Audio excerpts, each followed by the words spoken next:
right? Second, the first case is when whenever you want to reallocate the memory, you have to do the adjustments. You have to swap the elements. Why we have to go for adjusting the elements? There are two cases when the front index is less than the rear index.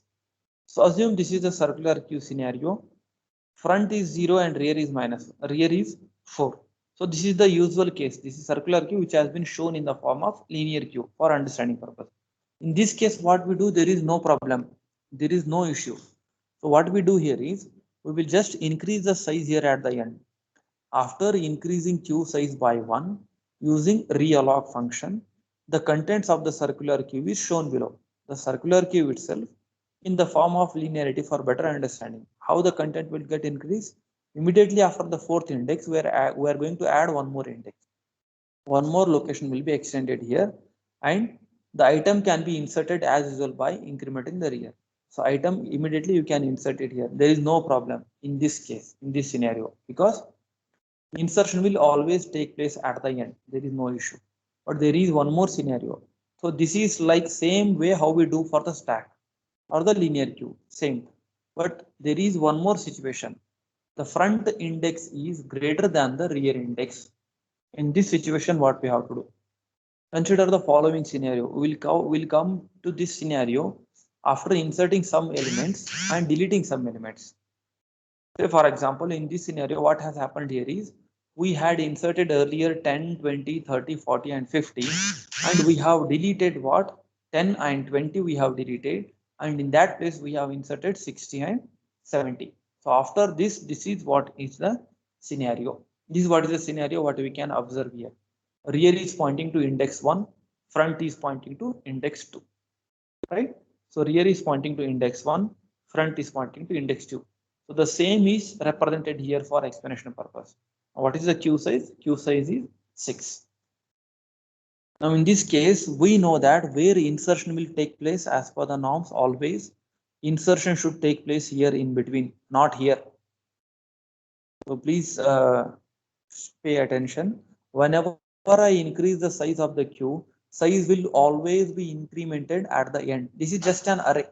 Array memory will be extended, but you simply cannot store the next element here. You simply cannot store the next element here. Where you have to store? After this rear index, because we know that rear index will be used for pointing to the rear end of the circular queue. Front is used for pointing to front end of the circular queue. That means here you should insert. Where I should insert? After 70 and before 30. See here.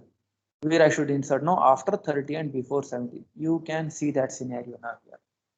Both I will try to keep in the single screen so that you can see. Right? Let's try to reduce the font.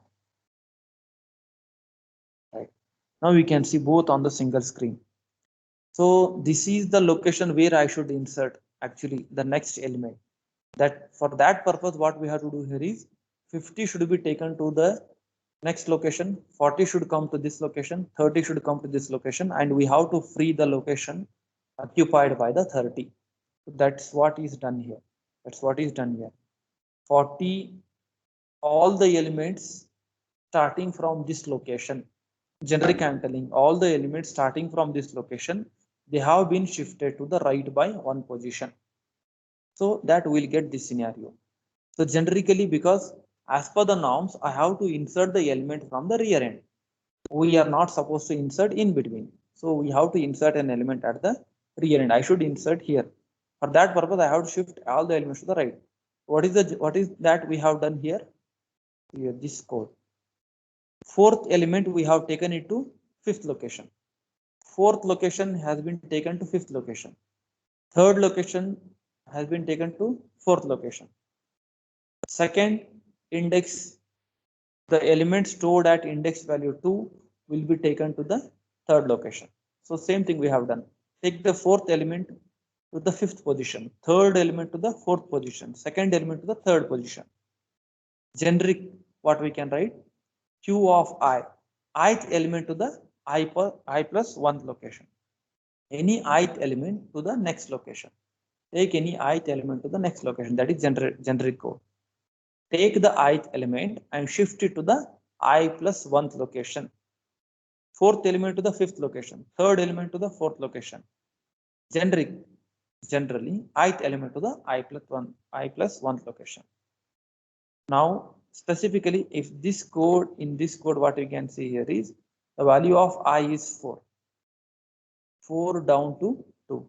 So that can be written as what? 6 minus 2. That is nothing but q size minus 2. That means q size minus 2, starting from that location, you have to go on shifting all the elements. You have to go on shifting all the elements. So that is the simple logic for shifting all the elements. Right? This is the code, whatever I told. Start from. So this is applicable only when, in the second case, I'll show it once again. If the front index is greater than the rear index, only in this case you have to shift. What is that? If front is greater than rear, what you have to do? Starting from the q size minus 2, because 6 minus 2 is 4. Then that was generic. That was specific to that code. Generic code, what we can write here is any whatever is the q size minus 2, starting from that location, go up to front index, shift all the elements. What is the shifting? Take ith element and shift it to I plus 1th location. Take ith element, shift it to I plus 1th location. After performing all this, just increment the front by 1, because the front index will also change. So this is the combined code which is written. This is a combined code. If this is the case, increment the q size by 1. That is first. I have explained all this in part by part. Now combining all. If q is full, increment the size by 1 by using reallocation. That's it. If front is greater than rear, no shifting is required. Shifting is not required for in this case. If front is greater than rear, what I have to do? Shift all the elements. Take ith element to the I plus 1th location. Like how it was explained here in this scenario. I'll go back and explain once again. See here, every element. This was the earlier scenario, and this is the scenario after shifting all the elements. Right? In whatever case you do, just increment the rear by 1 and store the element in that location and increment the value of count by 1. Whether you shift the elements or whether you are not shifting the elements, just you have to insert and increment the count by 1, because after every insertion of an element, we have to increment the count by 1. After every deletion, you have to decrement the count by 1. All right. So this is okay. The notes part is over. This was the circular queue what I wanted to convince.